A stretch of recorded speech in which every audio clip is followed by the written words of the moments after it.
Hello guys, അപ്പോൾ ഇന്ന് അത്തമല്ല. അപ്പോൾ രാവിലെ കുളിച്ച് ഒരുങ്ങി ഞാൻ അത്തം ഇടാൻ പോവാണ് കേട്ടോ. കുറേ വർഷങ്ങൾക്ക് ശേഷമാണ് ഞാൻ വീട്ടിൽ അത്തം ഇടുന്നത്. ഏകദേശം ഒരു 5 വർഷം കഴിഞ്ഞ് അത്തം ഇട്ടിട്ട്. എൻ്റെ അമ്മൂമ്മ മരിച്ചതിന് ശേഷം ഞാൻ വീട്ടിൽ അങ്ങനെ അത്തം ഇട്ടിട്ടൊന്നുമില്ല. അങ്ങനെ ഈ വർഷം തൊട്ട് ഇടാമെന്ന് വിചാരിച്ചു. ഇനി 10 ദിവസമേ ഉള്ളൂ ഓണത്തിനൊന്നും. എനിക്ക് വിശ്വസിക്കാനേ പറ്റുന്നില്ല എത്ര പെട്ടെന്ന് ഒരു ഓണം വന്നത്.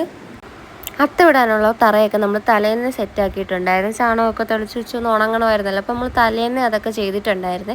പിന്നെ കുറേ പൂക്കളൊക്കെ നമ്മുടെ വീട്ടിൽ തന്നെ ഉള്ളതായിരുന്നു. ബാക്കിയൊക്കെ എനിക്ക് അമ്മ പുറത്തുനിന്ന് വന്നപ്പോൾ കടയിൽ നിന്ന് വാങ്ങിക്കൊണ്ട് തന്നായിരുന്നു. ഇടാൻ പൂവൊക്കെ കുറവാണ് ഇപ്പോൾ വീട്ടിൽ. പണ്ടൊക്കെ ഇങ്ങനെ ഡിസൈനൊക്കെ നോക്കിയിട്ടായിരുന്നു ഞാൻ അത്തം ഇടുന്നത്. ഇപ്പോൾ കുറേ നാളായതുകൊണ്ട് അതെല്ലാം മറന്നു നോക്കി. അപ്പോൾ ഇന്ന് അങ്ങനെ പ്രത്യേകിച്ചൊന്നും ഡിസൈനും ഒന്നും നോക്കാതെ ഞാൻ ഇട്ടതാണ്. ഇടയ്ക്ക് അമ്മയും കൂടിയിട്ടുണ്ടായിരുന്നു അത്തം ഇടാനായിട്ട്.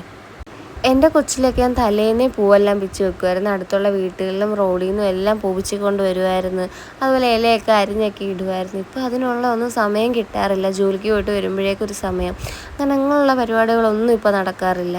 കുറേ വർഷങ്ങൾക്ക് ശേഷം അത്തം ഇട്ടപ്പോൾ ഒരു പ്രത്യേക സന്തോഷമായിരുന്നു. അപ്പോൾ വീഡിയോ ഇഷ്ടപ്പെട്ടാൽ ലൈക്ക് ചെയ്യാനും സബ്സ്ക്രൈബ് ചെയ്യാനും മറക്കല്ലേ. പിന്നെ അത്തപ്പൂക്കളം ഇഷ്ടപ്പെട്ടോ എന്ന് കമൻറ്റ് ചെയ്യണേ.